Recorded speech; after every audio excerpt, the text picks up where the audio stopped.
누가복음에서 예수님은 예루살렘에서 십자가 지시기 위해서 갈릴리를 떠나서 여행하십니다.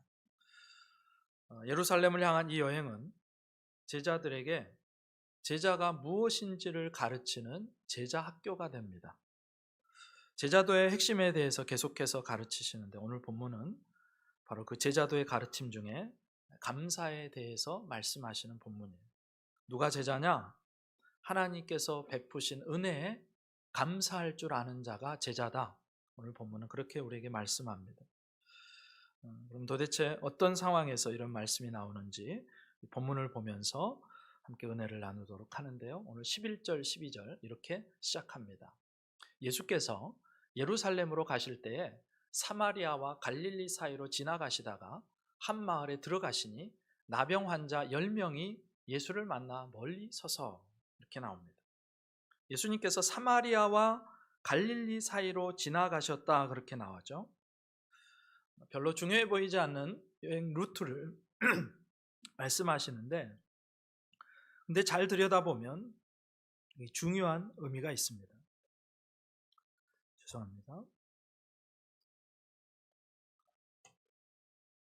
지금 사마리아와 갈릴리 사이, 이곳은 유대인들과 사마리아인들에게 동시에 변경이고 주변부입니다. 경계선이니까 교류가 활발할 것도 같지만 그들의 평상시의 관계를 돌아보면 그럴 일이 없는 곳이에요. 중앙에서 주변부로 밀려난 사람들이 사는 곳, 그리고 소외되고 그늘진 곳, 이게 사마리아와 갈릴리 사이의 길입니다.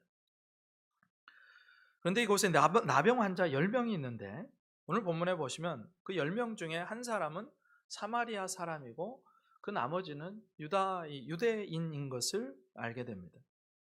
근데 이 그림이 좀 충격적인 그림인 것이, 갈릴리에서부터 온 유대인과 사마리아 출신의 사마리아인이 섞여 있다는 거예요. 사실 같이 할 수 없는 사람들이죠. 그 역사를 알고 있습니다. 얼마나 서로를 향해서 혐오하고 적대하고 반목하는지 우리는 잘 알아요.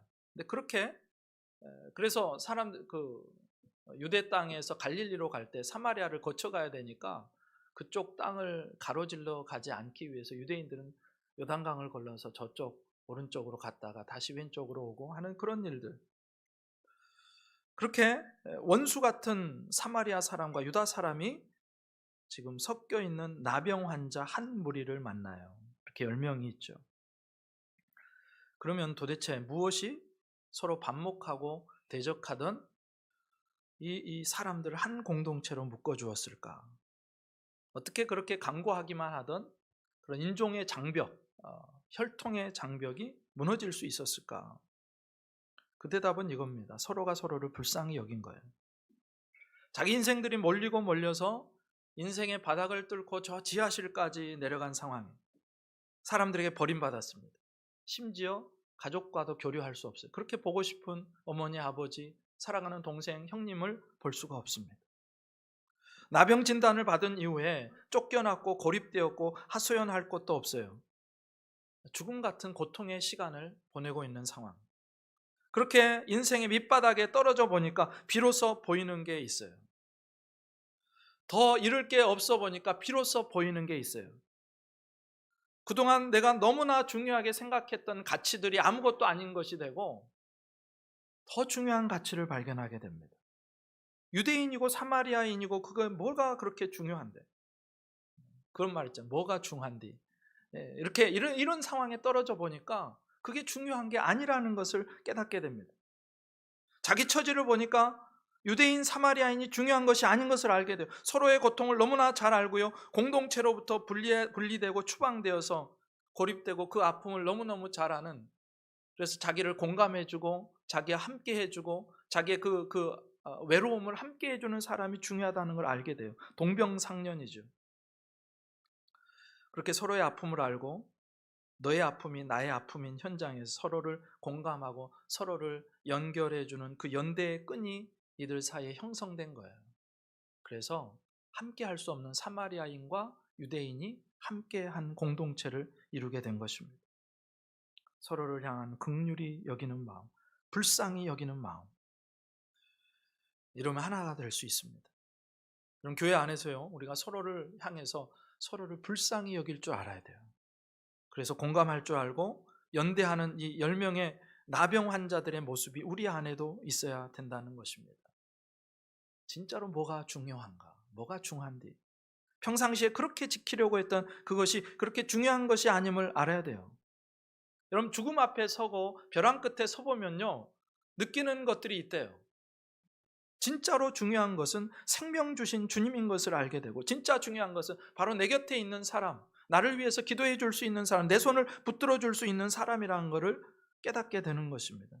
교회가 하나의 공동체를, 사랑의 공동체를 이루는 비결이 바로 여기 있습니다. 서로의 아픔을 공감해주고 서로를 불쌍히 여기고, 그래서 그 긍휼 안에서 보이지 않는 사랑의 연대의 끈으로 함께 묶이는 것, 우리 일신교회가 그런 사랑의 끈으로 하나 되는 교회이기를 주님의 이름으로 축복합니다. 네. 다툼이나 싸움이 있을 수 없습니다. 화해해야 돼요. 내 자신보다, 내 자존심보다, 내 사회적인 이치보다, 내 경제적인 능력보다 더 중요한 것은 한 공동체를 이루고 바로 내 옆에 있는 성도들과 함께 하는 거라는 거. 이 사람들이 이걸 먼저 깨달은 거예요. 그런데 바로 그 나병 환자들이 예수님의 소문을 그동안 들었던 것 같아요. 예수님이 누구든지 다 고쳐주신대, 심지어 죽은 사람도 살려주신대. 근데 그 예수님이 오신다는 소식을 들었습니다. 우리 마을 앞까지 오신 거예요. 그래서 그 예수님을 바라보고 멀리서 큰 소리로 외칩니다. 13절에 이렇게 나와요. 소리를 높여 이르되 예수 선생님이여 우리를 불쌍히 여기소서 하거늘. 예수 선생님이여 우리를 불쌍히 여겨주세요. 여러분, 소리를 높였다 그러죠. 이 상황이면요, 누구나 그렇게 했을 것 같아요. 나 좀 봐달라고.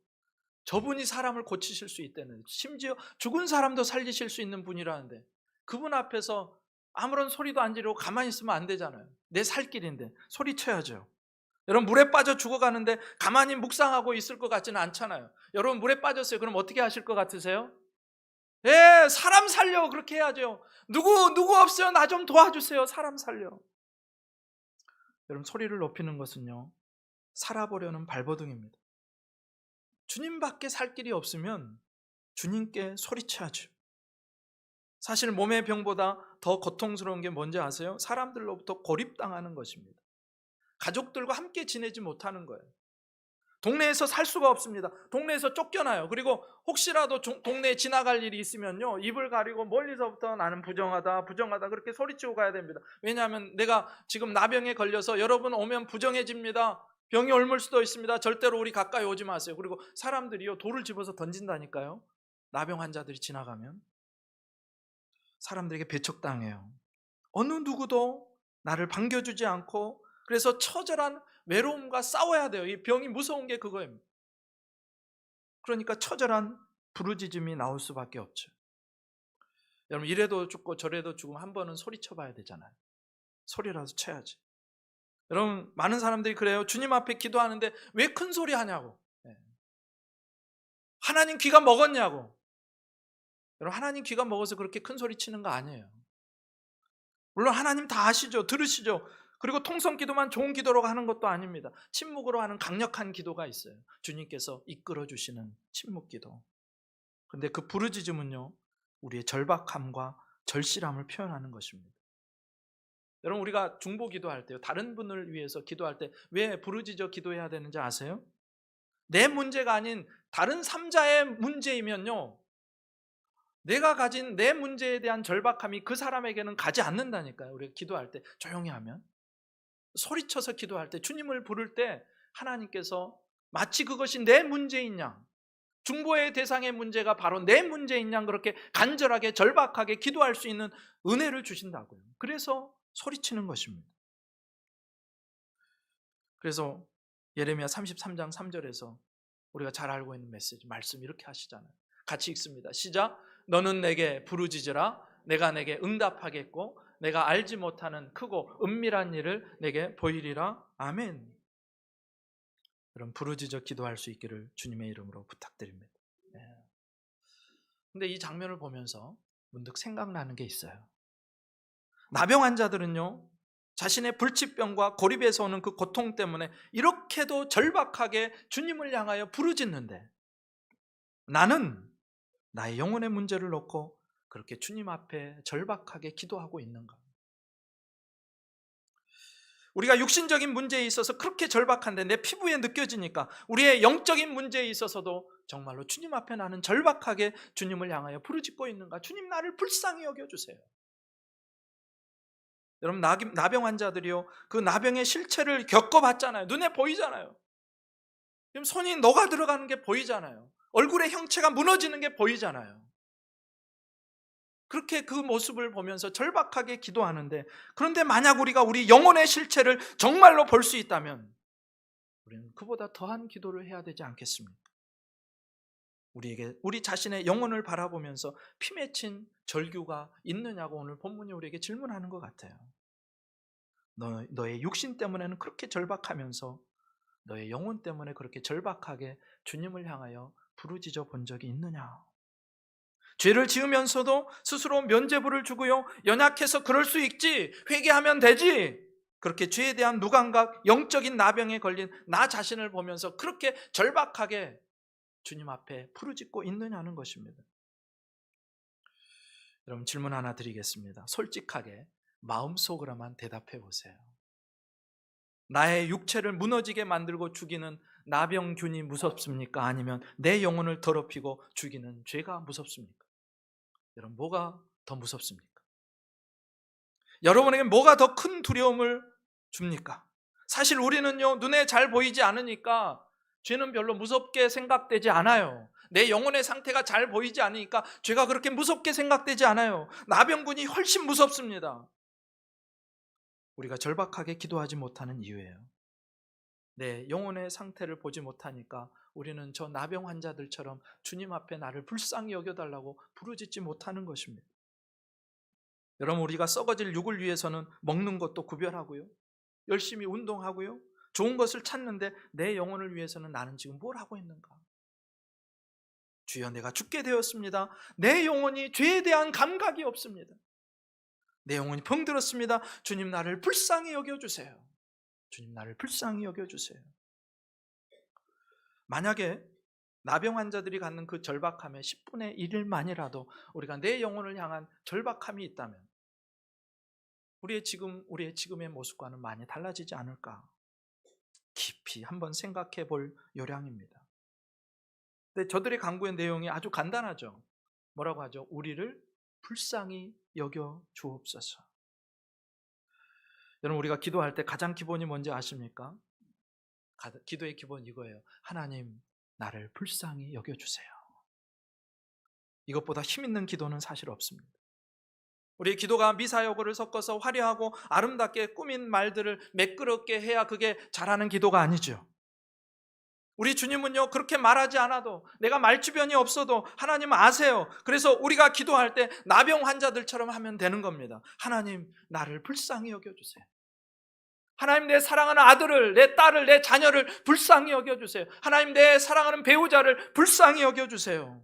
하나님 우리 교회를 불쌍히 여겨주세요. 이 헬라말로 이 동사가요 엘레에오라는 말인데 비참한 현실에 나는 하나님의 헤세드, 하나님의 인애와 긍휼이 부어지기를 바랍니다 라는 뜻이에요.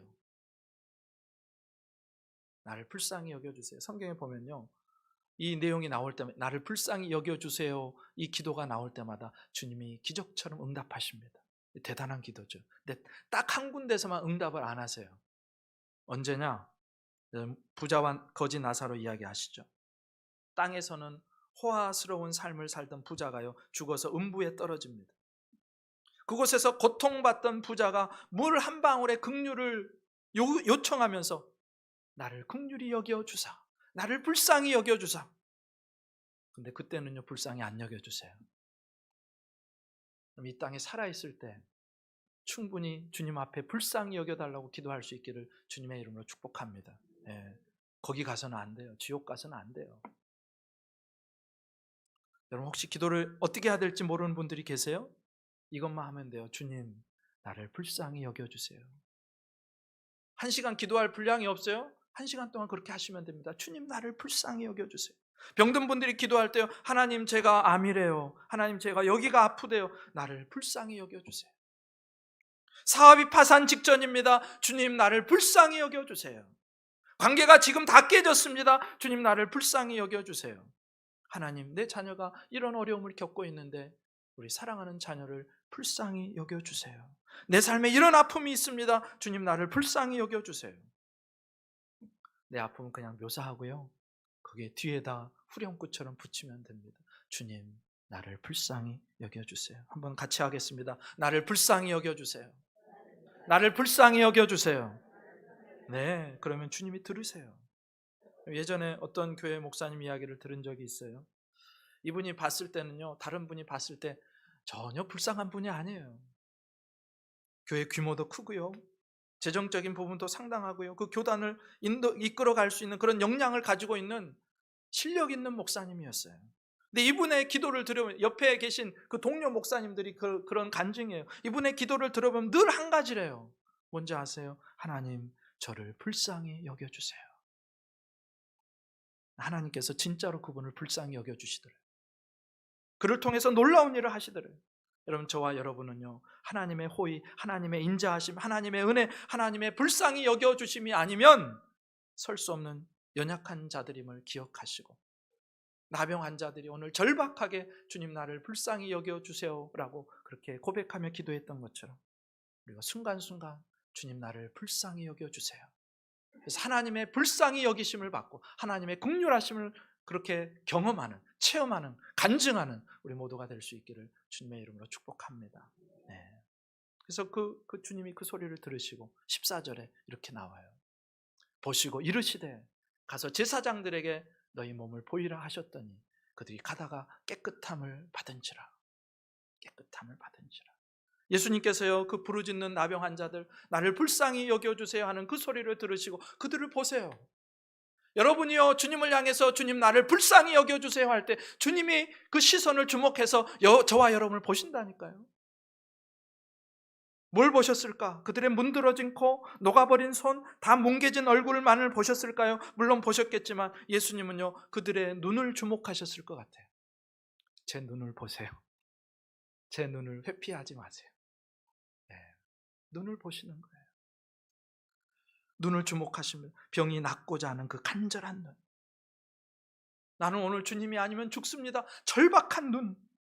오직 예수님밖에 희망이 없음을 알고 부르짖는 그들의 눈을 보셨을 것 같아요. 오늘 우리가 만나야 되는 눈이 바로 그 주님의 눈입니다. 긍휼이 가득한 그 마음을 가지고, 사랑의 마음을 가지고 나를 바라보시는 눈.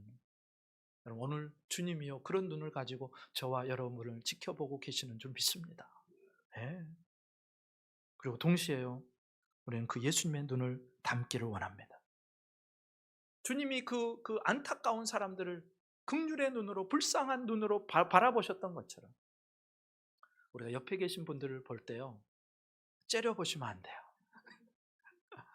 이상하게 보시면 안 돼요. 긍휼의 눈으로, 사랑의 눈으로. 그럴 때 우리 공동체가 온전히 사랑으로 하나 되는 은혜가 있는 줄 믿습니다. 옆에 분 한번 바라보세요. 긍휼의 눈, 사랑의 눈으로 바라보십시오. 여러분, 그렇게 그들을 보시던 주님이 말씀하세요. 뭐라고 하시느냐? 가서 제사장들에게 내 몸을 보여라. 제사장들에게 몸을 보이라. 예수님께서 하신 말씀을 보세요. 네 몸이 나았다, 그렇게 말씀 안 하세요. 내가 너를 고쳐주겠다, 그것도 아니에요. 그냥 제사장에게 가서 몸을 보이래요. 아니, 왜 이렇게 말씀하실까요? 율법을 알면 됩니다. 당시 제사장이 하는 일이 있어요. 레위기에 보면요, 그 나병 환자들을 처리하는 방법이 나오는데, 율법에 따르면 이 나병 환자들이요, 자신의 몸이 나았을 때 반드시 가서 확인을 받아야 되는 대상이 바로 제사장이에요. 제사장이 당신 나병에서 나았습니다, 이제는 정합니다라고 공식적으로 선언하기 전에는요, 아무리 병이 나았어도 어떻게 할 수가 없어요. 가족의 품으로 돌아갈 수 없어요.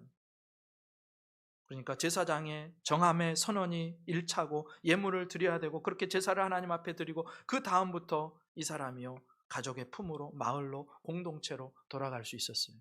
그러니까 제사장은요, 나병에서 낫고 공동체로 가기 전에 반드시 거쳐야 되는 관문이에요. 그러니까 예수님 말씀은 어떤 의미예요? 지금 너희가 지금 나병에 걸려 있지만 내 말을 듣고 제사장에게 가는 동안 나병에서 나을 거다. 그런 의미가 지금 이 말씀 속에 담겨져 있는 거예요. 아니, 낫게 해주지도 않고 그냥 가라고 그러시네. 그게 아니라 가는 동안에 나을 거야. 그 의미가 이 주님의 말씀에 들어있는 것입니다. 내가 낫게 하겠다. 문제는요, 이 말씀을 하실 때 그 나병 환자들의 몸은 여전히 똑같은 상태였다는 것. 여러분이 나병 환자였다면 제사장에게 가라는 그 말씀만을 듣고도 예수님께서 고쳐주실 것을 믿고 곧장 제사장에게로 갈 수 있었을까? 여러분 손 한번 들어보세요. 마음으로만. 나는 갔겠다. 나는 주님의 말씀을 듣고 곧장 갔을 것 같아요. 손 내리시고. 나는 못 갔을 것 같아요. 그래도 손 내리시고.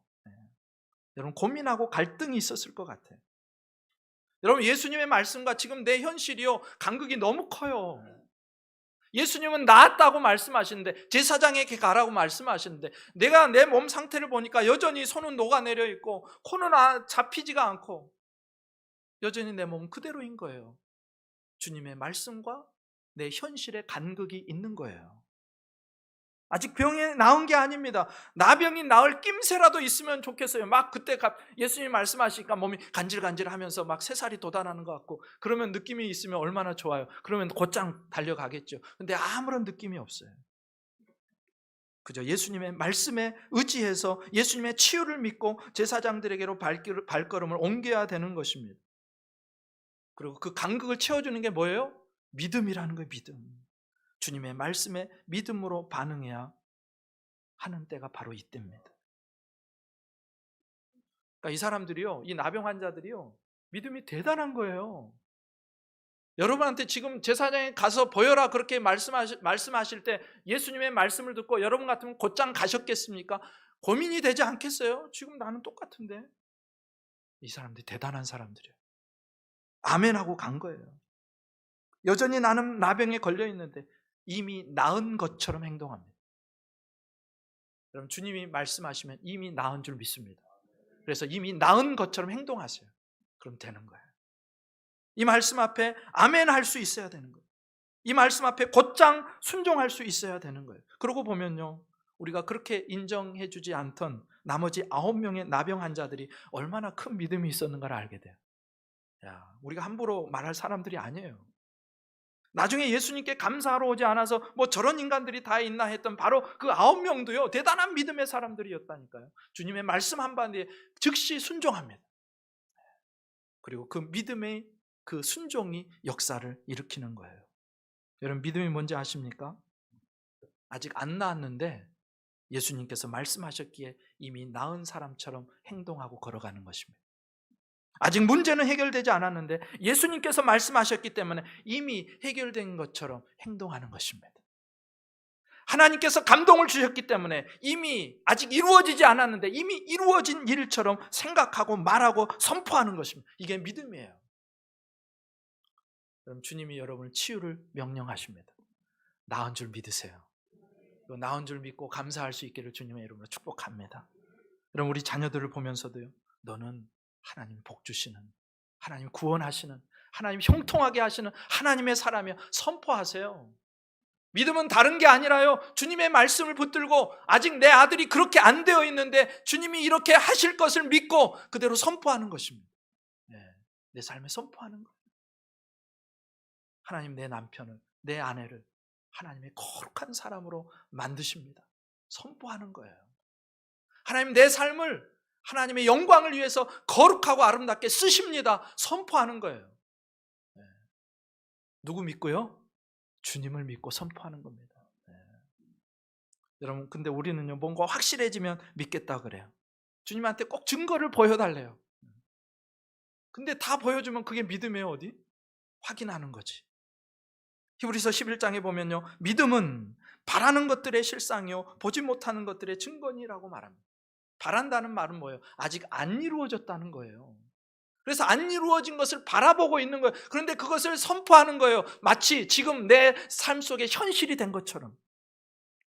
지금 손에 잡히지 않아요. 눈에 보이지 않아요. 살갗은 여전히 그대로예요. 나병 환자, 나병 그대로예요. 그런데 주님이 말씀하셨으니까 나은 것처럼 행동하는 것입니다. 믿음이요 실제가 되게 만들어주는 거예요. 그리고 그 믿음이 역사를 만들어냅니다. 10명의 나병 환자들이요 대단한 거죠.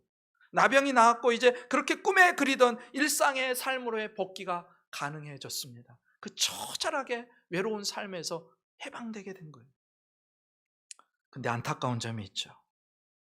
10명이 다 나았는데 한 사람만 예수님을 찾아와서 감사하다고 살해하고 그 발 앞에 엎드려서 고백하는 거예요. 15절에 이렇게 그 장면을 묘사합니다. 그 중에 한 사람이 자기가 낳은 것을 보고 큰 소리로 하나님께 영광을 돌리며 돌아와. 여러분 절박하게 부르짖을 때는 10명이에요. 그런데 예수님께 돌아와서 감사를 표현한 것은 단 한 명뿐입니다. 10명이었는데 한 명이에요. 여러분 절박함의 기도 소리는 하늘을 찌르는데 웬일인지 감사의 기도 소리는 잘 들리지가 않아요. 절박함을 가지고 큰 소리로 부르짖는 사람은 많은데요, 기도가 응답되었을 때 감사를 가지고 큰 소리로 부르짖는 사람은 찾아볼 수가 없더라는 것입니다. 10분의 1만 감사하려고 돌아와요. 이게 우리의 모습이 아닐까. 여러분 절박하게 하나님께 부르짖었던 만큼 감사의 고백과 찬송으로 더 크게 하나님께 영광 돌릴 수 있는 저와 여러분 되시기를 주님의 이름으로 축복합니다. 네, 그래야죠. 근데 그러면 왜 이 9명의 사람들은 감사를 잊어버렸을까? 자신들이 나병에서부터 깨끗해졌다는 것을 알았을 때요, 이 사람들이 얼마나 기뻤을까를 한번 상상해 보세요. 손이요 다 문드러져서 다 붙어 있는데 그 손과 발이 회복이 돼요. 무너진 얼굴이 회복되는 것 같아요. 코가 다시 일어나는 것 같아요. 귀가 다시 생겼던 것 같아요. 서로가 서로의 얼굴을 보니까요, 이게 3살 아이의 피부처럼 그 문둥병으로, 그 나병으로 일그러졌던 피부가 다시 살아나게 돼요. 얼마나 감격스러웠을까? 얼마나 기뻤을까? 여러분 얼마나 제사장에 빨리 달려가서 내가 나병에서 나았습니다, 깨끗해졌음을 확인하고 집으로 돌아가고 싶겠습니까? 그동안 3년, 5년, 10년 그렇게 떨어져서 살았는데 가족과 동네 친구들과 이웃들을 볼 수 있다는 생각이 얼마나 가슴 뛰고 황홀해요. 그래서 이들은요 자신들을 고쳐주신 예수님을 홀딱 잊어버려요. 너무 기쁜 나머지 예수님을 잊어버려요. 여러분 가장 기쁜 가장 기쁜 순간에 예수님이 생각날 수 있기를 주님의 이름으로 축복합니다. 언제 어디서라도 잊어버리지 말아야 될 분이 계세요. 우리 예수님이세요. 네. 다 잃어버려도 절대 잃어버리지 말아야 될 분이 예수님이세요. 내게 은혜를 베풀어 주신 예수님. 근데 9명의 나병 환자들은 너무 기쁜 나머지, 그래서 빨리 확인받고 싶은 나머지 제사장에게로 달려가고 확인받고 곧장 집으로 고향으로 달려가기 시작했어요. 이 사람들이 나빠서가 아닐 거예요. 확인받고 가족들에 가서 얼굴 맞잡고 인사하고 그 뒤에 예수님께 감사해야지 라고 생각했을 수도 있겠죠. 우선순위가 잘못된 거예요. 다른 어떤 일보다 우선하는 일이 뭐냐? 나를 고쳐주신, 내게 은혜 베풀어 주신 예수님께 감사하는 것, 이게 어떤 일보다 중요한 일이고 긴급한 일이고 긴박한 일이에요. 여러분 감사해도 때가 있습니다. 감사는요 적절한 시간에 적절하게 표현되어야 됩니다. 여러분 그때그때 해야 될 감사를 표현하지 않고 놓쳐버리면요 시간이 지나서는 더 감사하기 어려운 법이에요. 그래서 감사는 곧장 해야 되는 것입니다. 감사는요 아주 빠르게 표현해야 되는 거예요. 주님 앞에 달려나와야 돼요. 내 마음속은 그게 아닌데 감사를 표현하지 않으면 감사할 줄 모르는 사람이 되고요, 내 마음속은 그게 아니었는데 감사를 표현하지 않으면요 파렴치 않은 사람이 되는 겁니다. 나는 그게 아닌데 그럴 수 있다는 거예요. 여러분에게 요즘 있었던 가장 기쁜 일이 여러분 무엇입니까? 여러분 그때 무엇 하셨습니까? 한번 생각해 보세요. 요즘 일주일 사이에 한 달 사이에 내게 기쁜 일이 뭐 있었지? 나는 그때 어떻게 했지? 혹시 교회에 먼저 나와서 주님 앞에 감사의 기도를 드려본 적이 있습니까? 내 아들에게 큰 기쁨이 있었어요. 내 가정에 큰 기쁨이 있었어요. 내 삶에 하나님 은혜를 베풀어 주셨어요. 그때 다른 거 생각나지 않고 주님이 생각나서 가장 먼저 주님 앞에 달려와서 기도로 감사를 올려드린 적이 있습니까?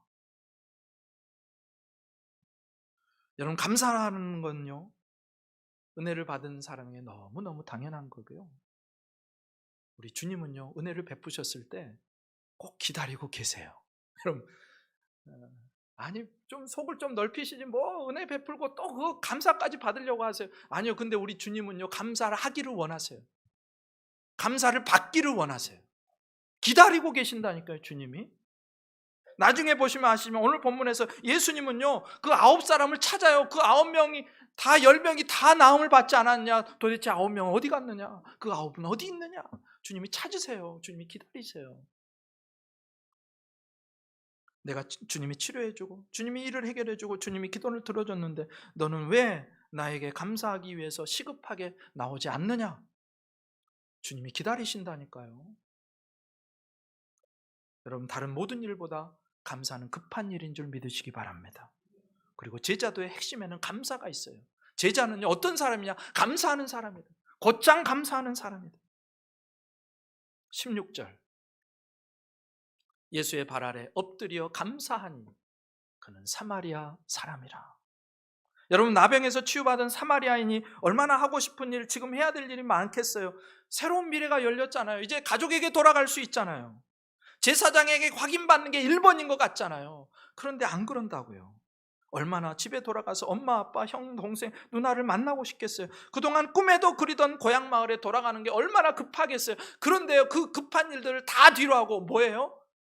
내가 나은 것을 확인하자마자 뒤를 바로 돌이켜서 주님께로 향하는 거예요. 제사장에게로 가다가 예수님께 돌아옵니다. 알자마자, 확인하자마자 가던 길을 확 돌려서 주님께로 돌아오는 거예요. 여러분, 근데 이게 결코 쉬운 일이 아니란 거 아세요? 지금까지 함께 공동체 생활을 해오면서 서로를 의지하며 살던 9명이 같이 있었잖아요. 너무 좋아서 제사장에게 그 9명은 가고 있는데 자기만 그 무리에서 떨어져서 나온다? 쉽지 않은 결정입니다. 무리에서 이탈한 거예요. 그동안 얼마나 정이 들었는데 혹시 말을 했을 것 같아요. 야, 우리 먼저 예수님께 가야 되지 않을까? 예수님 놓치면 안 되지. 우리가 이렇게 우리를 낫게 해주셨는데 먼저 가야 되지 않을까? 다른 사람들이 반대하는 거예요. 동의하지 않는 거예요. 그래서 이 사람은요, 혼자서라도 그 무리를 벗어나서 나에게 생명과 같은 공동체였는데 그 무리를 벗어나서 예수님께로 달려와 감사합니다. 여러분, 감사가요, 용기가 필요하대요. 다른 사람은 다 아니라고 해도요, 옳은 일이라면 용기 있게 행동할 수 있어야 됩니다. 다른 사람들은요, 나와 똑같은 은혜를 입고서도요 다 감사하지 않는데 내가 감사한다고 하면 너는 왜 그렇게 유별나게 하니라고 할 수도 있는데, 그런데 그럼에도 감사해야 된대요. 아니, 지금 그게 급한 게 아니고 제사장 만나고 가족들에게 돌아가는 게 급한 거 아니야? 예수님 다음에 만날 수 있잖아. 아니에요. 감사가 더 급한 거래요. 그런데 사마리아인이요, 감사를 우선순위에 둡니다. 굉장히 긴급하게 돌아온 거예요. 지금 상황이 보면 9명은 다 갈 길 가는데 그 사람들하고 헤어지는 것도 쉽지 않잖아요. 그럼 도대체 왜 그렇게 급하게 왔을까? 근데 사실 지금 돌아간다고 예수님 만날 보장이 없어요. 예수님 이미 쭉 길을 가셨고 어느 집에 들어가셨을지도 모르고요, 이미 그 지역을 벗어나셨을 수도 있고요, 못 만날 수도 있어요. 그런데 예수님을 만나기 위해서 뛰어가는 것입니다. 그분을 놓치지 않기 위해서. 여러분, 감사는요, 마음을 정하고 행동하는 용기와 수고가 필요한 거예요. 그러면 왜 이 9명과 다른 9명과 이 한 사람, 사마리아 사람은 달랐을까? 왜 그렇게 달려와서 먼저 감사했을까? 보시면 아시겠지만 이 사람은요, 나를 고쳐주신 이분이 메시아라는 사실을 발견해요. 방금 읽었던 구절에서 주목할 구절이 있습니다. 발 아래 엎드리어라는 표현이에요. 이 말의 의미는 뭐냐면 자신의 얼굴을 땅바닥에 떨어뜨려서 그 얼굴을, 그 이마를 땅에 대고, 그 말이에요. 그 말. 이게 뭐 하는 건지 아세요? 주님을 예배하는 것입니다. 상대방에 대한 예배를 지금 하고 있는 거예요. 왜 그래요? 이 나병 환자는요, 자신이 예수님의 말씀대로 나은 후에요, 예수님이 어떤 분이신가를 깨닫게 됐어요. 당시 나병은 어떤 병? 천형이라고 그랬잖아요. 하늘이 내린 벌, 하나님께서 주신 벌. 이 병은요, 사람이 낫게 할 수 없어요. 그럼 이 병을 낫게 해주셨다면 그분이 누구세요? 하나님이 보내신 메시아라는 거예요. 그분이 메시아가 아니라면 이런 일이 내게 일어날 수 없다는 거예요. 이분이 그래서 메시아이시면 내 몸뿐만이 아니라 내 영혼까지도 책임져 주실 수 있는 분이시구나.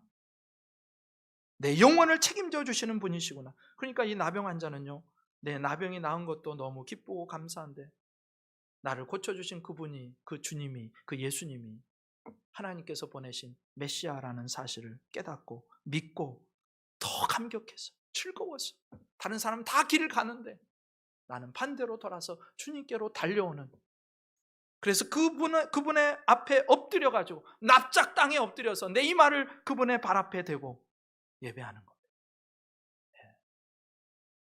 그럼 우리가 있어야 될 자리는 어떤 자리냐? 주님의 발 앞에 엎드리는 바로 그 자리. 내 삶을 다 고쳐주셨으니까, 내 삶을 고쳐주셨으니 이제 나는 내 인생을 주님께 다 드리기 원합니다. 그 고백이거든요. 그럼 우리가 기도하고 하나님의 기적을 만났을 때 그 경험이요, 반드시 여러분 기쁨과 감사와 예배로 연결돼야 되는 거예요. 여러분 간증이 있죠? 삶의 간증들이 있습니다.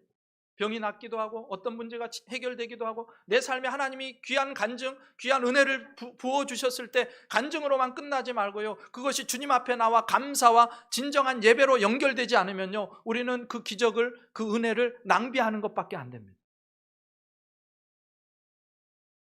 그 기적은요, 그 은혜는요, 예배와 감사의 재료가 되는 거예요. 근데 이 지점에서 우리가 또 생각해 볼 게 있어요. 그 사마리아인이 얼마나 감사했던지 뭐라고 표현하는지 아세요? 큰 소리로, 작은 소리가 아니에요, 큰 소리로 하나님께 영광을 돌렸다. 여러분 그러지 않겠어요? 불치병에서 나았는데 그 정도는 해야 되지 않겠어요? 조용하면 더 이상한 거죠. 나병에서 회복된 자가 나지막하게, 그리고 점잖게, 침착하게 말할 수 있겠습니까? 그럴 수 없어요.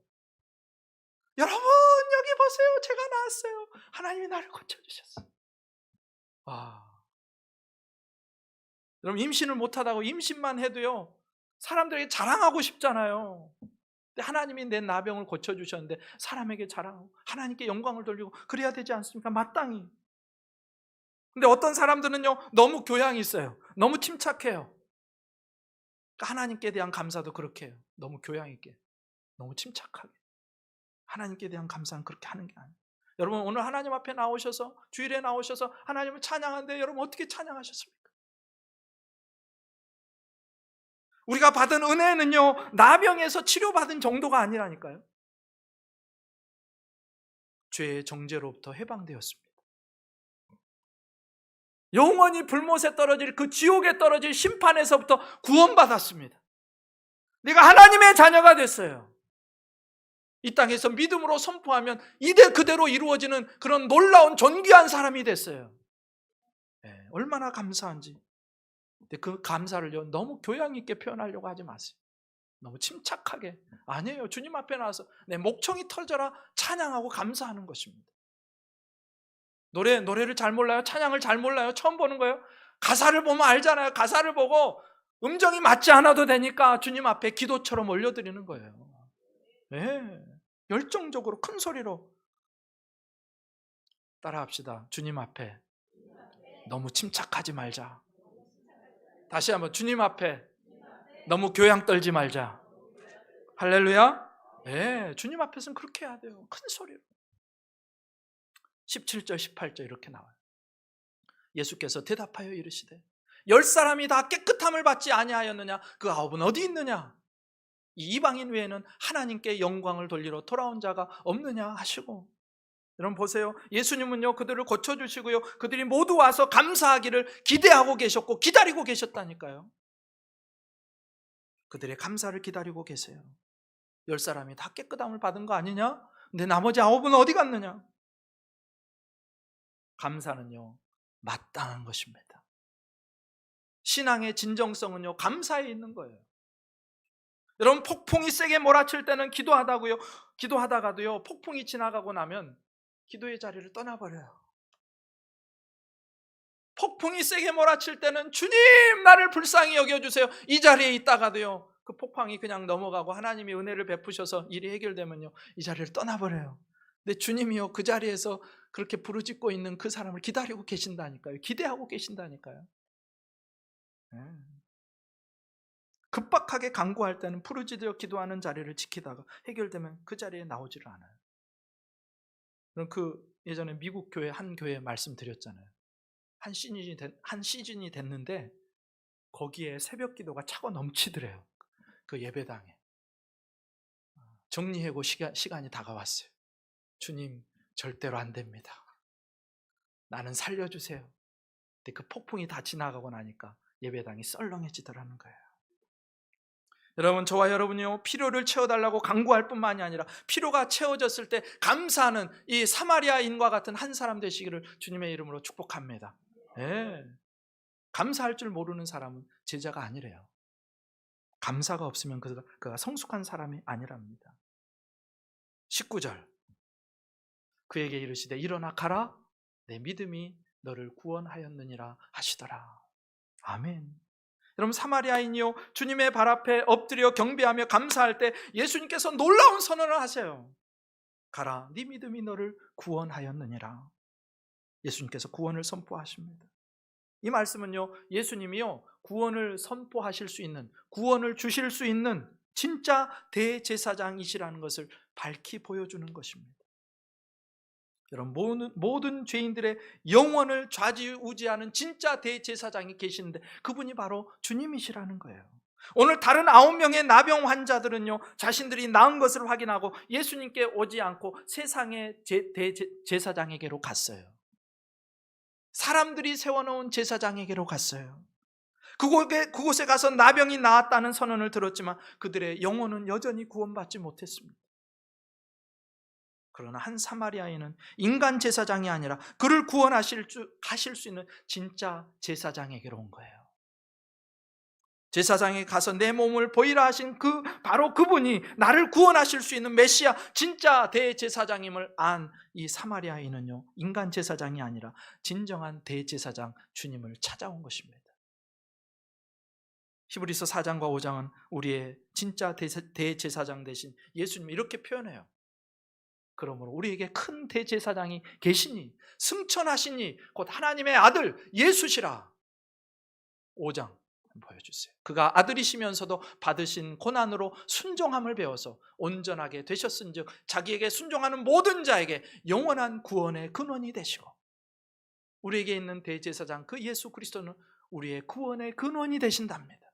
우리를 구원하실 수 있는 분, 그 주님께 감사를 표현했는데 사마리아인은요, 기대하지도 않았던 놀라운 은혜를 받습니다. 여러분, 감사는요, 더 크신 하나님의 은혜를 내 인생에 가져오는 기회를 만들어주는 거예요. 감사는 좋은 것입니다. 여러분, 감사 많이 하시기를 축복합니다. 감사하면 또 다른 감사를 주님이 우리에게 주시는 거예요. 감사는요, 그 자체로 이미 우리에게 주신 하나님의 기회와 하나님의 선물이라는 거예요. 우리는 병 낫는 거, 불치병에서 낫는 거 기적이라고 하는데 오늘 본문에 의하면 한 사마리아인은요, 더 큰 기적, 비교할 수 없는 기적을 체험하죠. 구원받습니다. 영혼의 구원을 얻어요. 영생을 얻어요. 여러분, 다른 9명이 얼마나 안타까운지 보세요. 병은 나았어요. 나병은 나았어요. 집으로 돌아가게는 되었어요. 그런데 정말 중요한 영혼의 구원은 받지 못합니다. 여러분, 예수님의 치료를 받고도요, 영원히 구원받지 못할 수도 있다는 거예요. 예수님을 만나고 예수님의 기적을 체험하고도 영원히 지옥에 떨어지면 얼마나 안타까워요. 그런데 한 사마리아는 나를 고쳐주신 예수님께서 내 구원의 대제사장이신 것을 알았고 그분 앞에 엎드려 예배할 때 그에게 구원이 임합니다. 감사할 때 구원이 임합니다. 감사가 없으면요, 우리 인생이 미완성되는 거예요. 감사가 없으면요, 우리 인생 오발탄 되는 거예요. 그럼 감사할 때 더 크게 감사할 일이 생기는 거예요. 사랑하는 성도 여러분, 우리는 얼마나 감사할 거리가 많은지. 예. 목사님, 내 상황 알지도 못하면서. 예. 그래도 감사할 게 있는데요. 하나님께서 독생자 예수 그리스도를 십자가에 매달고 죽어 마땅한 내 죄를 그 예수님이 대신 담당하게 해주시고 우리에게 구원의 길을 열어주신 것, 10,000,000번 감사해도 부족해요. 죽을 때까지 감사해도 부족해요. 예. 그래서 우리가 그 복된 소식 복음을 듣고 알고 믿게 된 거 얼마나 감사해요. 그래서 이제 하나님의 자녀가 됐어요. 그 자녀의 권세가 얼마나 놀라운지 아세요? 믿음으로 선포하면 그대로 돼요. 여러분 입술이요, 보통 입술이 아니고요, 여러분 선포한 대로 믿음으로 선포하면 그대로 여러분의 삶에 이루어집니다. 그런 권세를 받았어요 이미 여러분이. 예. 성령께서 내 안에 오셨잖아요. 내가 성령이 거주하는 성전이래요. 내가 얼마나 존귀합니까?